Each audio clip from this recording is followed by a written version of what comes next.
El corazón nuevo.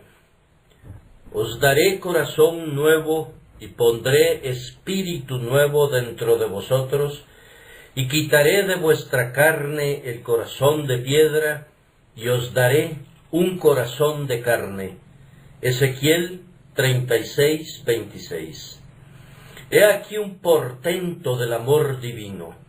Cuando Dios hace a sus criaturas, lo que hace es bueno en gran manera. Si esas criaturas caen de la condición en que las creó, el Señor permite, como regla, que soporten la pena correspondiente a su transgresión, dejándolas que permanezcan en el lugar al que cayeron. Pero Dios hace aquí una excepción. El hombre caído, creado puro y santo por su Hacedor, se rebeló voluntaria y depravadamente en contra del Altísimo y perdió su primer estado. Pero he aquí, Él experimenta una nueva creación por medio del poder del Espíritu Santo de Dios. Contemplen este prodigio y maravíllense. ¿Qué es el hombre comparado con un ángel? ¿Acaso no es un ser pequeño e insignificante? Y a los ángeles que no guardaron su dignidad, sino que abandonaron su propia morada, los ha guardado bajo oscuridad, en prisiones eternas para el juicio del gran día.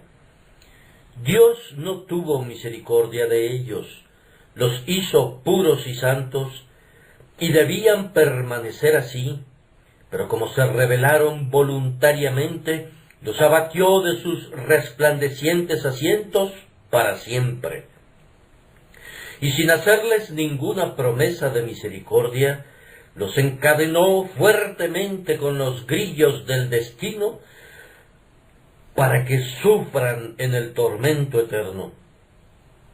Pero asómbrense, oh cielos, el Dios que destruyó a los ángeles se inclina desde su altísimo trono en la gloria para hablarle al hombre, su criatura, y le dice esto: ahora, tú has caído de mi gracia al igual que los ángeles, te has descarriado gravemente y te has apartado de mis caminos, pero, he aquí, yo voy a enmendar el daño hecho por tu propia mano. No lo hago por ti, sino por amor de mi nombre.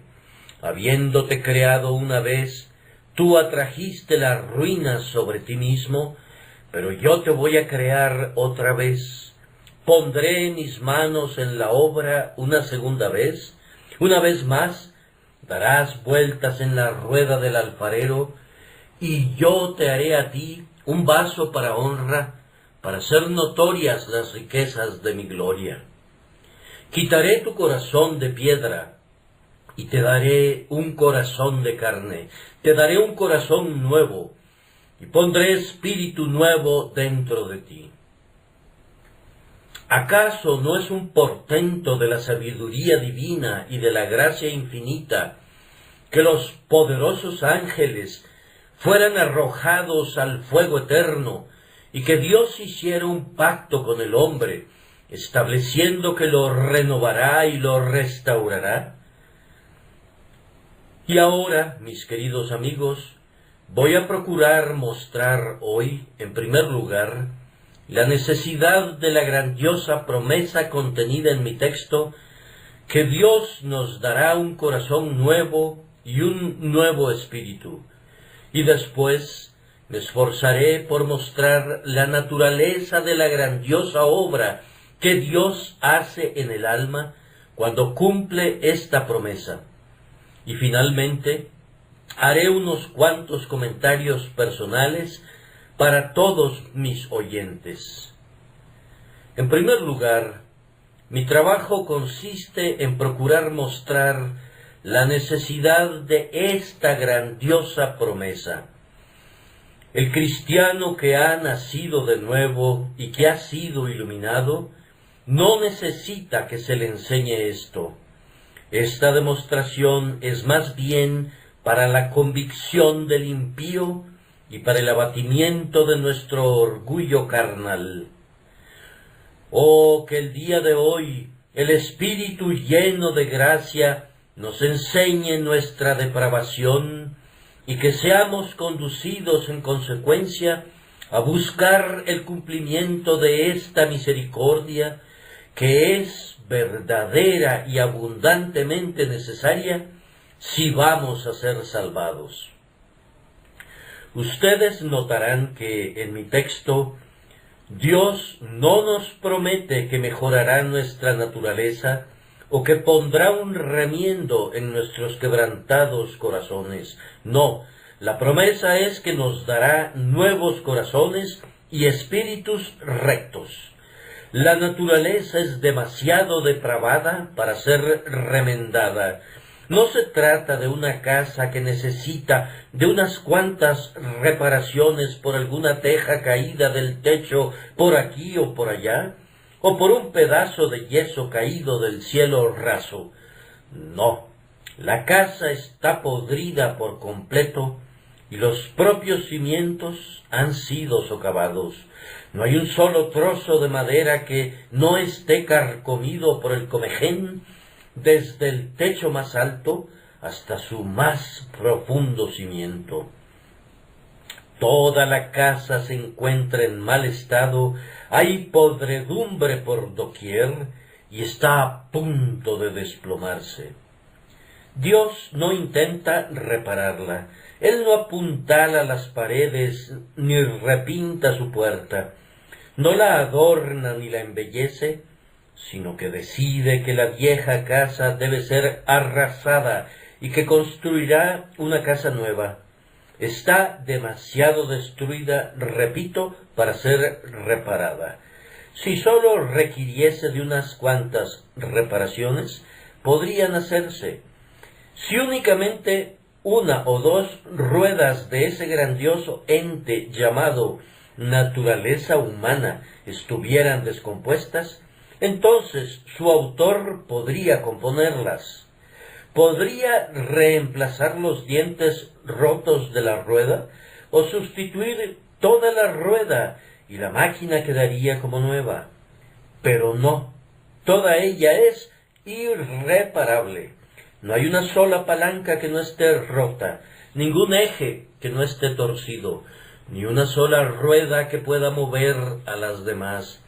Toda la cabeza está enferma y todo el corazón desfalleciente. Desde la planta del pie hasta la coronilla de la cabeza, por todas partes, se encuentran heridas y magulladuras y llagas putrefactas. Por lo tanto, el Señor no intenta la reparación de estos seres, sino que les dice: les daré corazón nuevo y pondré espíritu nuevo dentro de vosotros, y quitaré de vuestra carne el corazón de piedra. No intentaré ablandarlo, dejaré que siga siendo tan duro como siempre ha sido, pero lo quitaré y les daré un corazón nuevo, y será un corazón de carne. Ahora voy a esforzarme para demostrar que Dios es reconocido justo en esto y que hay una abrumadora necesidad de que lo haga así, pues, en primer lugar, si ustedes consideran lo que ha sido la naturaleza humana y lo que es, no les tomará mucho tiempo concluir: en verdad es un caso desahuciado. Entonces, consideren por un momento cuán depravada es la naturaleza humana, recordando cuán mal ha tratado a su Dios. William Huntington dice en su autobiografía que una de las sensaciones más agudas de dolor que sintió después de que fue revivido por la gracia divina fue que sintió mucha conmiseración por Dios. No creo haber encontrado una descripción igual en ninguna otra parte, pero es muy expresiva. aunque yo preferiría usar la palabra empatía para con Dios y dolor por el maltrato que ha recibido. Ah, amigos míos, hay muchas personas que son olvidadas, que son despreciadas, que son pisoteadas por sus semejantes, pero nunca hubo un hombre que fuera tan despreciado como el Dios eterno lo ha sido. Muchos hombres han sido calumniados e insultados, pero nunca nadie fue tan insultado como Dios lo ha sido. Muchos han sido tratados cruel e ingratamente, pero nunca nadie fue tratado como nuestro Señor ha sido tratado.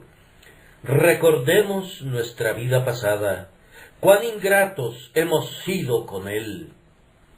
Como Él nos dio el ser, la primera expresión de nuestros labios debió ser una palabra de alabanza, y mientras estemos aquí, es nuestro deber cantar perpetuamente a su gloria.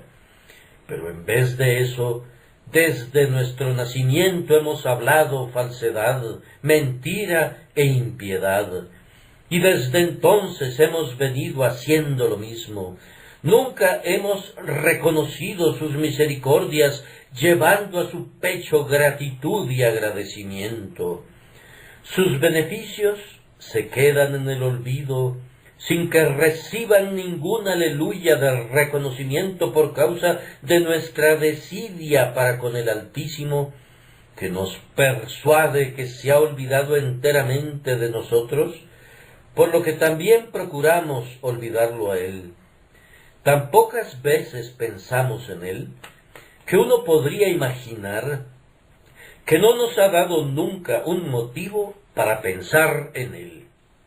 Addison dijo: cuando todas tus misericordias, oh mi Dios, son inspeccionadas por mi alma resucitada, arrobado en esa visión, quedo absorto en el asombro, en el amor y en la alabanza. Pero creo que si miramos nuestro pasado con el ojo de la penitencia, quedaremos sumidos en el asombro, en la vergüenza y el dolor, pues nuestro clamor será: ¿cómo pude haber maltratado a un amigo tan bueno? He tenido un benefactor lleno de gracia y he sido muy malagradecido con él. He tenido un padre muy devoto, pero nunca le he dado un abrazo. ¿Cómo es posible que no le haya dado un beso en señal de mi gratitud afectuosa? ¿Cómo es posible que no haya estudiado la forma de hacerle saber que estaba consciente de su bondad y que sentía en mi pecho un agradecido reconocimiento por su amor? Peor aún, no solamente hemos sido olvidadizos en cuanto a Él, sino que nos hemos rebelado en su contra. Hemos arremetido contra el Altísimo. Odiamos cualquier cosa relacionada con Dios. Hemos despreciado a su pueblo. Lo hemos llamado mojigato, hipócrita y metodista. Hemos menospreciado su día de reposo. Él lo apartó para nuestro bien, y tomamos ese día para dedicarlo a nuestro propio placer y a nuestras propias actividades, en vez de consagrarlo a Él. Él nos dio un libro en señal de amor y quiere que lo leamos, pues está lleno de amor a nosotros, pero lo hemos mantenido cerrado permanentemente, de tal forma que hasta las arañas han tejido sus nidos en sus hojas.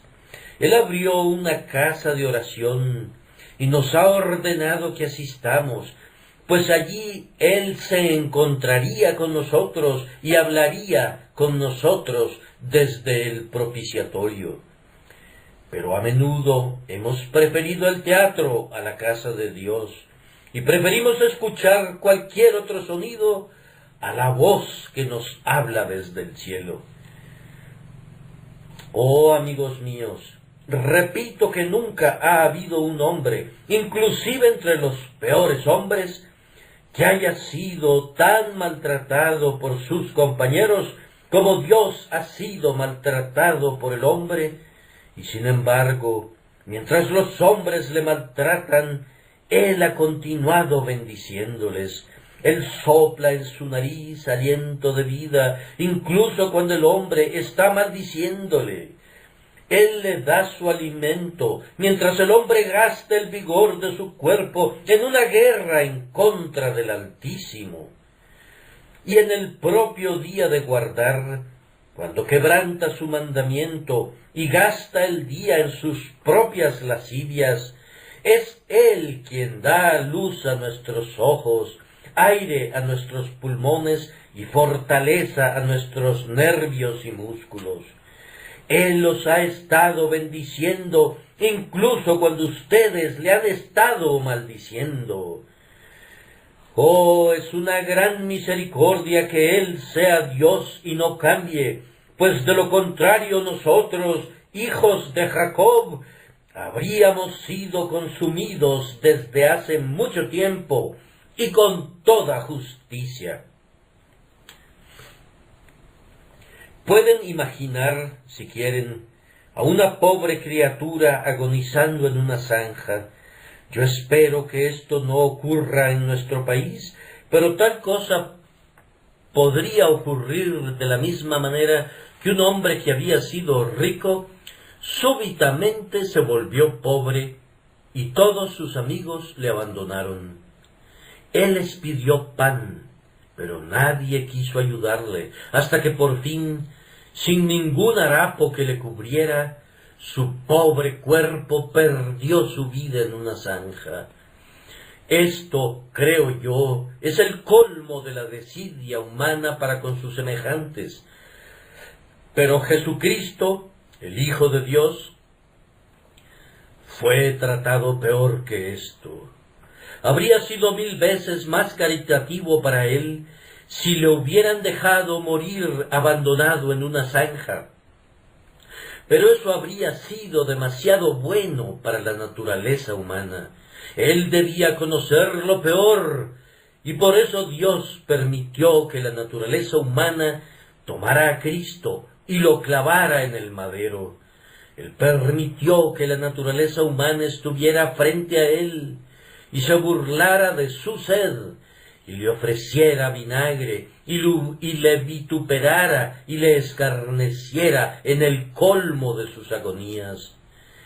Permitió a la naturaleza humana que lo convirtiera en su burla y su desprecio, y que se quedara mirando con ojos lascivos y crueles su cuerpo desguarnecido y desnudo. ¡Oh, qué vergüenza para la humanidad! Nunca criatura alguna pudo haber sido peor que el hombre. Las mismas bestias son mejores que el hombre, pues el hombre tiene todos los peores atributos de las bestias, pero carece de sus mejores atributos. Tiene toda la fiereza del león, pero no tiene su nobleza. Tiene la terquedad del asno, sin su paciencia. Tiene toda la gula voraz del lobo, sin su sabiduría que le conduce a evitar la trampa. Es un buitre rapaz, pero nunca se queda satisfecho. Es asimismo una serpiente con veneno de áspides bajo su lengua, pero que escupe su veneno tanto a corta como a larga distancia. Ah, si piensan en la naturaleza humana en cuanto a sus actos hacia Dios, dirán que es demasiado mala para ser corregida y debe ser hecha completamente nueva. Además, hay otro aspecto en el que podemos ver la pecaminosidad de la naturaleza humana, su orgullo. Esa es la peor característica del hombre, que sea tan orgulloso. Amados, el orgullo está entrelazado en toda la trama y la urdimbre de nuestra naturaleza, y sólo podremos deshacernos de él cuando estemos envueltos en nuestra mortaja. Es sorprendente que cuando oramos y procuramos usar expresiones de humildad, el orgullo nos traiciona. Hace muy poco tiempo, estando de rodillas, me descubrí usando expresiones como esta: «Oh Señor, me duelo delante de ti por haber sido alguna vez tan gran pecador como he sido, o que me haya rebelado y sublevado como lo he hecho». Aquí hay orgullo, pues ¿quién soy yo? ¿Qué había de sorprendente en ello? Yo debía saber que era tan pecador que no era sorprendente que me descarriara. Lo sorprendente es que no haya sido peor, y en eso el crédito es de Dios, no mío. Así que cuando tratamos de ser humildes, podemos estar apresurándonos insensatamente a los brazos del orgullo. Qué cosa tan extraña es ver a un ser depravado, pecador y culpable, que esté orgulloso de su moralidad. Y sin embargo, eso es algo que podemos ver cada día. El hombre, cuando es un enemigo de Dios, está orgulloso de su honestidad, aunque le esté robando a Dios. Está orgulloso de su castidad, y sin embargo, si conociera sus propios pensamientos, descubriría que están llenos de lascivia e inmundicia. Está orgulloso del elogio de sus semejantes, cuando él mismo sabe que tiene el remordimiento de su propia conciencia y la reconvención del Dios Todopoderoso. Pensar que un hombre pueda ser orgulloso cuando no tiene ningún motivo para ser orgulloso es extraño y extravagante. Una masa de barro viva, animada, manchada e inmunda, un infierno viviente y sin embargo orgullosa de sí misma. Yo, un hijo depravado de aquel que robó en el antiguo huerto de su señor y que se descarrió y que no quiso obedecer, de uno que cambió todas sus posiciones por el soborno despreciable de una manzana, y sin embargo que esté orgulloso de mi linaje. Yo, que vivo de la caridad diaria recibida de Dios, que esté orgulloso de mi riqueza, aunque no tenga ni un centavo con el que bendecirme a mí mismo, a menos que Dios decida dármelo. Yo, que vine desnudo a este mundo, y debo salir desnudo de él. Yo, orgulloso de mis riquezas, qué cosa tan extraña. Yo, un pollino de asno montés, un insensato que no sabe nada, que esté orgulloso de mis conocimientos. Oh, qué cosa tan extraña que un necio llamado hombre se nombre a sí mismo doctor y se convierta a sí mismo en maestro de todas las artes, cuando no lo es de ninguna, y se vuelve más necio cuando piensa que su sabiduría ha alcanzado la cima. Y oh, lo más extraño de todo, que el hombre que tiene un corazón engañoso, lleno de todo tipo de concupiscencias perversas y de adulterio y de idolatría y de lujuria, presuma ser un individuo de buen corazón y se precie de contar al menos con buenos puntos que merecen la veneración de sus semejantes, si no es que merecen también alguna consideración del Altísimo. Ah, naturaleza humana, esta es entonces tu propia condenación, porque eres insensatamente orgullosa cuando no tienes por qué ser orgullosa. Escribe Icabod sobre ella: traspasada es la gloria de la naturaleza humana para siempre, que sea quitada, que Dios nos dé algo nuevo, pues lo viejo no puede ser compuesto. La naturaleza humana es irremediablemente insensata, decrépita e inmunda. Además, es muy cierto que la naturaleza humana no puede ser mejorada, pues muchos lo han intentado, pero siempre han fracasado. Quien trata de mejorar la naturaleza humana es como el que procura cambiar la posición de una veleta, girándola hacia el este cuando el viento sopla en dirección oeste. Basta que quite su mano y la veleta retoma su lugar. Así he visto a muchos que tratan de controlar a su naturaleza. Él es un hombre de mal carácter y está tratando de controlarlo un poco y lo logra. Pero vuelve a manifestarse el mal carácter, y si no se desahoga en el instante, y si las chispas no vuelan por todos lados, quemará sus huesos por dentro, hasta ponerlos incandescentes con el calor de la malicia, y permanecerá dentro de su corazón un residuo de cenizas de venganza. He conocido a algunos hombres que procuran hacerse religiosos, y al intentarlo, lo único que logran es crear una monstruosidad, pues sus piernas son desiguales, y caminan cojeando en el servicio de Dios. Son criaturas deformes y torpes, y cualquiera que les mire descubrirá pronto las inconsistencias de su profesión. Oh, afirmamos que en vano ese hombre tratará de aparentar ser blanco, como es imposible que el etíope mude su piel para que sea blanca aplicándole cosméticos, y en vano trataría el leopardo de mudar sus manchas. Igualmente es imposible que este hombre imagine que puede ocultar la depravación de su naturaleza por medio de algunos esfuerzos religiosos. Yo procuraré mejorarme a mí mismo durante mucho tiempo sin obtener buenos resultados. Cuando comencé a intentarlo, descubrí que tenía dentro de mí a un demonio, y luego, cuando dejé de intentarlo, tenía a 10 demonios. En vez de volverme mejor, me volví peor.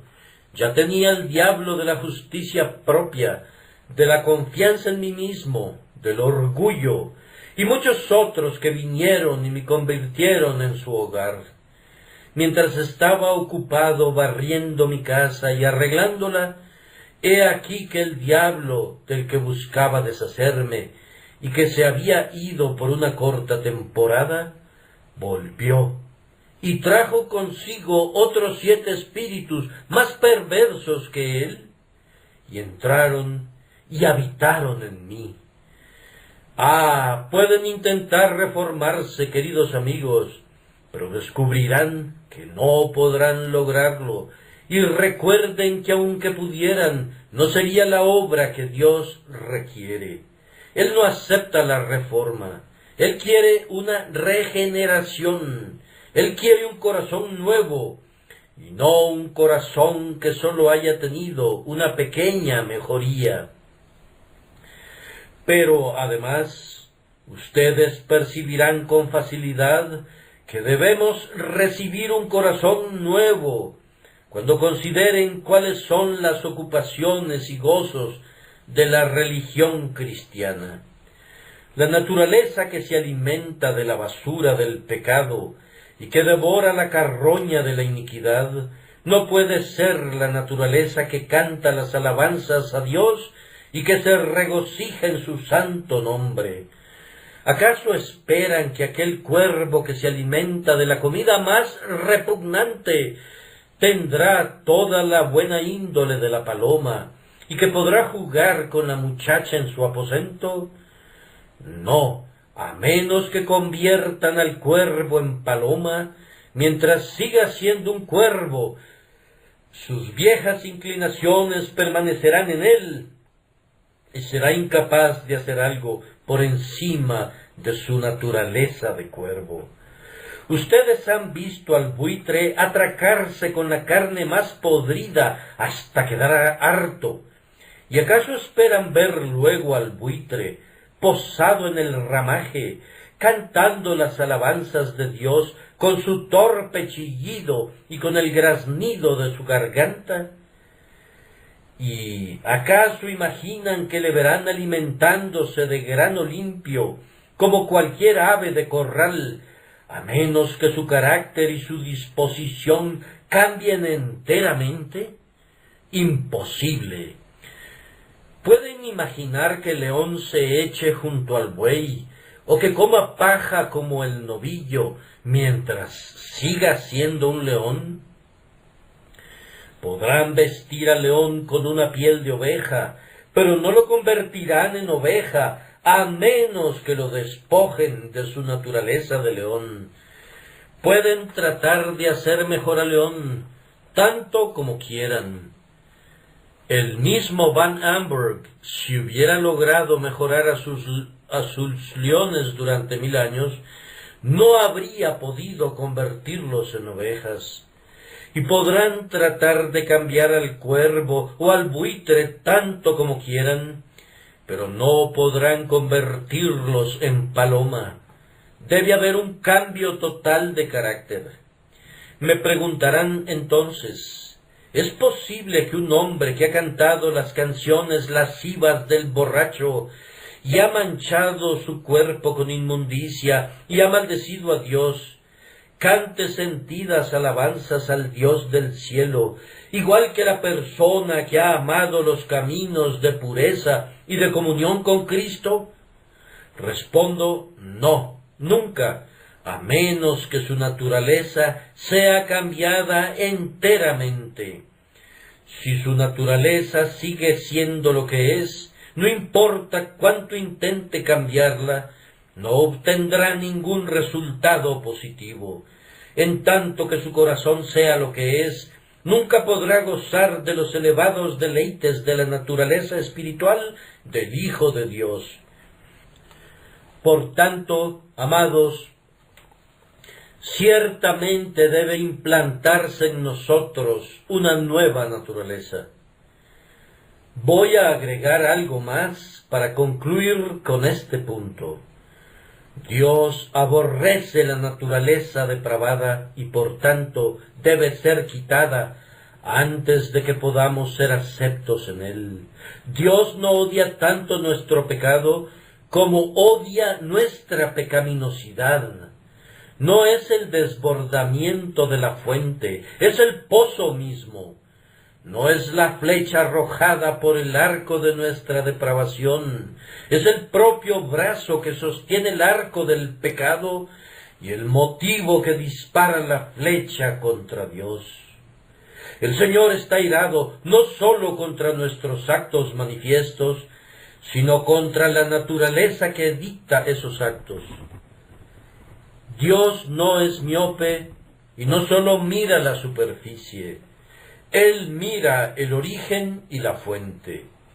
Él dice, en vano será que traten de alcanzar buenos frutos si el árbol sigue siendo malo. En vano será que procuren limpiar el agua, en tanto que la fuente misma permanezca contaminada. Dios está airado con el corazón del hombre. Él odia la naturaleza depravada del hombre y la quitará, y la limpiará a fondo, antes de que admita al hombre en la comunión con él, a la dulce comunión del paraíso. Hay, por tanto, una necesidad de una naturaleza nueva, y debemos recibirla, pues de lo contrario, nunca podremos ver su rostro con aceptación. Y ahora tendré la gozosa responsabilidad de mostrarles, en segundo lugar, la naturaleza de este gran cambio que el Espíritu Santo obra en nosotros. Y doy inicio haciendo la observación que es una obra divina de principio a fin. Dar al hombre un corazón nuevo y un nuevo espíritu es obra de Dios y únicamente de Dios. El arminianismo se desploma cuando llegamos a este punto. Nada funciona aquí excepto la vieja verdad que los hombres llaman calvinismo. La salvación es sólo de Jehová. Esta verdad soporta la prueba de las edades y no podrá ser conmovida nunca, porque es la verdad inmutable del Dios vivo. Y a lo largo de todo el camino de la salvación tenemos que aprender esta verdad, pero especialmente cuando nos encontramos aquí, en este punto particular e indispensable de la salvación, la implantación de un nuevo corazón en nosotros. Esa debe ser la obra de Dios. El hombre tal vez pueda reformarse a sí mismo, pero ¿cómo se puede dar a sí mismo un nuevo corazón? No necesito abundar en este pensamiento, pues comprenderán al instante que la misma naturaleza del cambio y los términos en que ese cambio es mencionado aquí lo ponen fuera del alcance del hombre. ¿Cómo puede el hombre ponerse un nuevo corazón, ya que siendo el corazón el poder motor de toda la vida, debe ejercitarse a sí mismo antes de que pueda hacer alguna otra cosa? Pero, ¿cómo pueden los esfuerzos de un viejo corazón producir un nuevo corazón? ¿Pueden imaginar por un momento un árbol con un corazón podrido que por su propia energía vital se dé un joven corazón nuevo? No se puede suponer tal cosa. Si su corazón estuviera bien originalmente y los defectos estuvieran localizados en alguna rama del árbol, pueden concebir que el árbol, por medio del poder vital de la savia dentro de su corazón, rectifique el problema. Sabemos de algún tipo de insectos que pierden sus miembros y por su poder vital son capaces de recuperarlos de nuevo, pero quiten el asiento del poder vital, el corazón, ¿y qué poder hay que pueda, con alguna posibilidad, rectificarlo, a menos que sea un poder externo, de hecho, un poder de lo alto? Oh, amados, todavía no ha existido el hombre que haya avanzado ni un ápice en el camino de producir un nuevo corazón. El hombre debe permanecer pasivo en este proceso. Posteriormente se volverá activo, pero en el momento en que Dios pone una nueva vida en el alma, el hombre es un sujeto pasivo, y si acaso hay alguna actividad, es una resistencia activa en su contra, hasta que Dios, por medio de una gracia victoriosa e irresistible, ejerce el señorío sobre la voluntad del hombre. Además, este es un cambio inmerecido.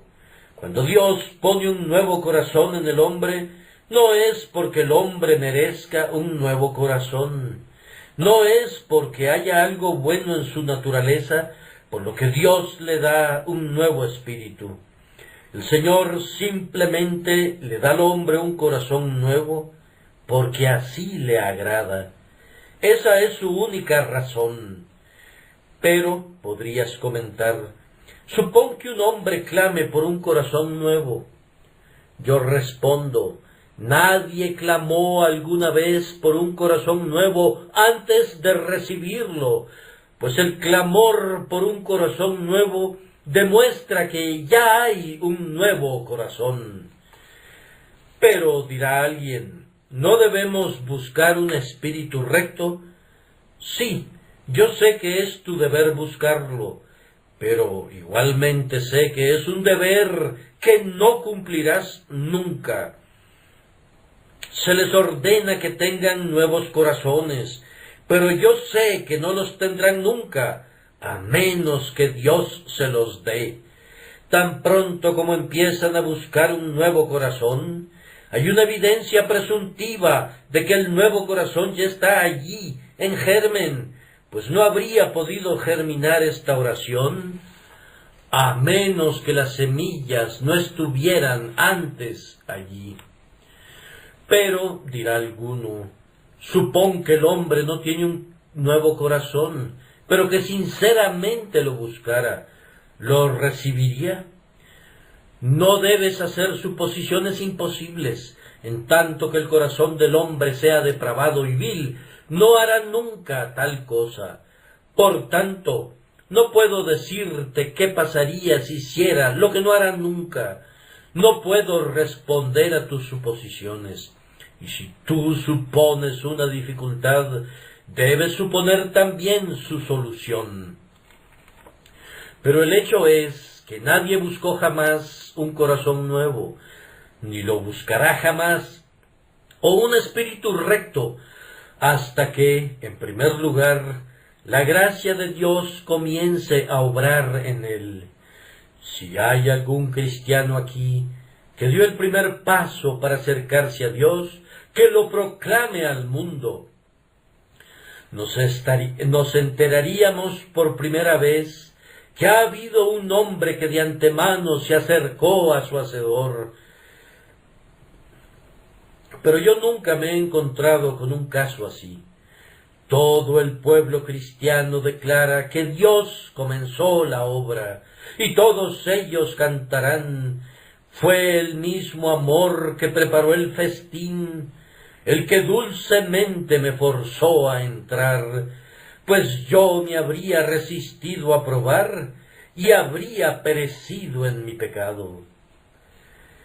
Es un cambio por gracia, gratuitamente dado, sin ningún mérito por parte de la criatura, sin ningún deseo anticipado, ni buena voluntad precedente. Dios lo hace porque así le agrada, y no de conformidad a la voluntad del hombre. Además, es un esfuerzo victorioso de la gracia divina. Cuando Dios comienza la obra de cambiar el corazón, encuentra al hombre totalmente en contra de esa obra. El hombre, por naturaleza, da coces contra Dios y se resiste porque no quiere ser salvado. Yo confieso que nunca habría sido salvado si hubiera podido evitarlo. En tanto que pude, me rebelé y me sublevé y resistí a Dios. Cuando Él quería que orara, yo no oraba. Cuando Él quería que escuchara la voz del ministerio, yo no quería hacerlo. Y cuando oí la predicación y una lágrima rodaba por mis mejillas, yo la enjugaba y le desafiaba a que ablandara mi corazón. Cuando mi corazón había sido tocado un poco, yo procuraba distraerlo con placeres pecaminosos, y cuando eso no bastaba, intentaba la justicia propia y no quería ser salvado hasta que fui cercado, y entonces Él me dio el golpe irresistible de la gracia, y no hubo forma de vencer ese vigor irresistible de su gracia. Conquistó mi voluntad depravada y me hizo encorvarme delante del cetro de su gracia. Y lo mismo sucede en cada caso. El hombre se rebela en contra de su Hacedor y Salvador, pero donde el Señor determina salvar, salvará. Dios recibirá al pecador si decide recibirlo. Ninguno de los propósitos de Dios ha sido frustrado jamás. El hombre procura resistir con todo su poder, pero todo el poder del hombre, aunque es tremendo para pecar, no es rival para el poder majestuoso del Altísimo cuando pasea en el carruaje de su salvación.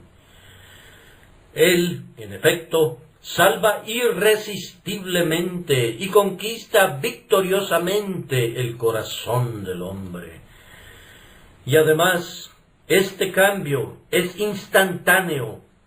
La santificación de un hombre es obra de toda la vida, pero dar al hombre un corazón nuevo es obra de un instante. En un solitario segundo, más ligero que un relámpago, Dios pone un corazón nuevo en un hombre y lo convierte en una nueva criatura en Cristo Jesús. Puedes estar sentado en la banca donde estás ahora, siendo enemigo de Dios, albergando un corazón perverso dentro de ti, duro como una piedra, y muerto y frío. Pero si el Señor así lo quiere, la chispa de la vida caerá en tu alma y en ese momento comenzarás a temblar, comenzarás a sentir, confesarás tu pecado y acudirás a Cristo en busca de misericordia. Otras partes de la salvación son completadas gradualmente, pero la regeneración es una obra instantánea de la gracia soberana, eficaz e irresistible de Dios. Ahora, nosotros tenemos en este tema un grandioso campo de esperanza y de aliento para los pecadores más viles.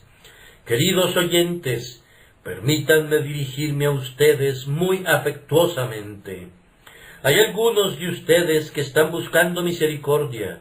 Por muchos días han estado orando en secreto y sus rodillas ya les duelen por la insistencia de su intercesión. Su clamor a Dios ha sido: crea en mí, oh Dios, un corazón limpio y renueva un espíritu recto dentro de mí. Permítanme consolarlos con esta reflexión. Su oración ya ha sido escuchada. Ustedes tienen un nuevo corazón y un espíritu recto. Tal vez no serán capaces de percibir la verdad de esta afirmación en los próximos meses. Por tanto, continúen en oración hasta que Dios haya abierto sus ojos para que vean que la oración ha sido respondida. Pero pueden estar seguros de que ya ha sido respondida. Si tú odias el pecado, no es tu naturaleza humana la que lo odia. Si anhelas ser un amigo de Dios, no es tu naturaleza humana la que así anhela. Si deseas ser salvado por Cristo, no es tu naturaleza humana la que lo desea. Si tú ansías, sin estipulaciones de tu parte, si tú quieres hoy que Cristo te haga suyo, que te preserve y te guarde en la vida y en la muerte, si estás deseoso de vivir para servirle, y si fuese necesario, listo también a morir por su honor, eso no proviene de tu naturaleza humana, es obra de la gracia divina. Ya hay algo bueno en ti. El Señor ha comenzado una buena obra en tu corazón, y Él la perfeccionará hasta el fin. Todos estos sentimientos tuyos son mucho más de lo que tú pudiste haber alcanzado por ti mismo. Dios te ha ayudado a subir los peldaños de esta divina escalera de gracia, y tan cierto como te ha ayudado a subir todos estos escalones, te seguirá llevando hasta la cima, hasta que te tomen los brazos de su amor en la gloria eterna. Hay otras personas, sin embargo, que no han experimentado eso, sino que han sido conducidas a la desesperación. El diablo les ha dicho que no pueden ser salvadas, han sido demasiado culpables, demasiado viles. Cualquier otra persona en el mundo podría encontrar misericordia, pero no tú, pues tú no mereces ser salvado. Escúchame entonces, querido amigo. ¿Acaso no he intentado dejar tan claro como la luz del sol a lo largo de todo este servicio que Dios no salva nunca a un hombre en razón de lo que es, ni que comienza ni perfecciona su obra en nosotros porque haya algo bueno en nosotros? El peor pecador es precisamente tan susceptible de recibir la misericordia divina como el que peca menos. El que ha sido un cabecilla del crimen, repito, es tan buen candidato para la gracia soberana de Dios como quien ha sido un modelo de moralidad. Dios no necesita nada de nosotros. No ocurre como con el labrador, que no desea arar todo el día sobre las rocas, ni coloca sus caballos sobre la arena. Para comenzar a trabajar, él busca un terreno fértil, Pero Dios no lo hace así. Él comenzará a trabajar sobre el terreno rocoso y golpeará ese corazón de piedra que tienes hasta que se convierta en el limo negro y fértil del dolor penitencial, y luego esparcirá la semilla viva de ese limo hasta que produzca fruto a 100 por 1. Pero para comenzar su obra, Él no necesita nada de ti. Puede tomarte siendo un ladrón, un borracho, una ramera o lo que seas. Puede hacer que te pongas de rodillas y clames por misericordia, para luego conducirte a vivir una vida santa y guardarte hasta el fin. Oh, dirá alguien, yo desearía que hicieras así conmigo entonces. Bien, alma, si ese es un deseo verdadero, lo hará. Si tú deseas en este día ser salvo, nunca habrá un Dios renuente allí donde hay un pecador dispuesto. Pecador, si tú quieres ser salvado, Dios no quiere la muerte de nadie, sino más bien que te arrepientas. Y tú estás libremente invitado hoy para que vuelvas tus ojos a la cruz de Cristo. Jesucristo ha cargado con los pecados de los hombres y ha llevado sus aflicciones. Se te pide que mires allí y confíes allí, simple y sencillamente. Entonces tú eres salvo. El simple deseo, si es sincero, muestra que Dios te ha estado engendrando de nuevo a una esperanza viva. Si ese deseo sincero permanece, será evidencia abundante de que el Señor te ha traído a Él y que tú eres y serás suyo. Y ahora, cada uno de ustedes reflexione, ustedes que son inconversos, que todos nosotros estamos hoy en las manos de Dios. Merecemos ser condenados. Si Dios nos condena, no se escuchará ni una sola palabra en contra de su decisión. Nosotros no podemos salvarnos a nosotros mismos. Estamos enteramente en sus manos. Como una mariposa que está entre sus dedos, Él nos puede aplastar ahora, si quisiera, o puede dejarnos ir y salvarnos. ¿Qué reflexiones deberían cruzar por nuestra mente si creyéramos eso? Deberíamos postrarnos tan pronto lleguemos a casa y clamar: grandioso Dios, sálvame, porque soy pecador, sálvame. Yo renuncio a todo mérito, pues no poseo ninguno. Merezco ser condenado. Señor, sálvame por Cristo tu Hijo. Y vive el Señor mi Dios delante de quien estoy, que no habrá nadie que haga esto, que encuentre que mi Dios le cierra las puertas de la misericordia. Anímate y pruébale, pecador. Ve y pruébale. Cae hoy de rodillas en tu habitación y prueba a mi Señor. Prueba si no quiere perdonarte. Consideras que es muy duro. Es mucho más amable de lo que tú imaginas. Piensas que es un Señor duro, pero no lo es. Yo pensé que era severo y airado, y cuando lo busqué me dije: seguramente, aunque acepte a todo el resto del mundo, a mí me rechazará. Pero sé que me tomó en su pecho, y cuando consideré que me despreciaría para siempre, dijo: yo deshice como una nube tus rebeliones y como niebla tus pecados, y me maravillé entonces y me sorprendo todavía ahora.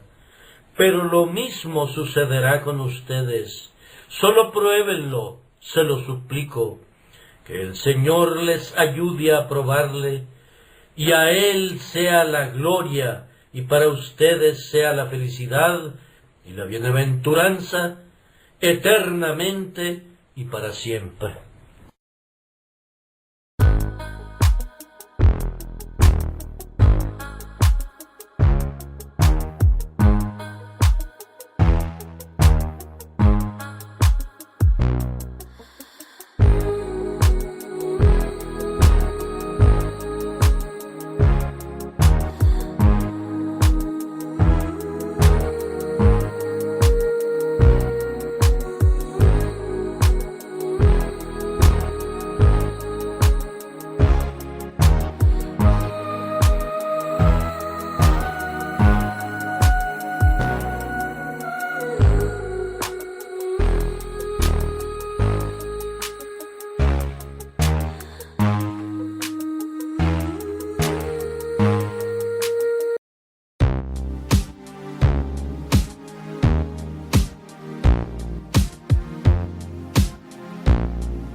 like the ocean tide, secrets linger in the breeze.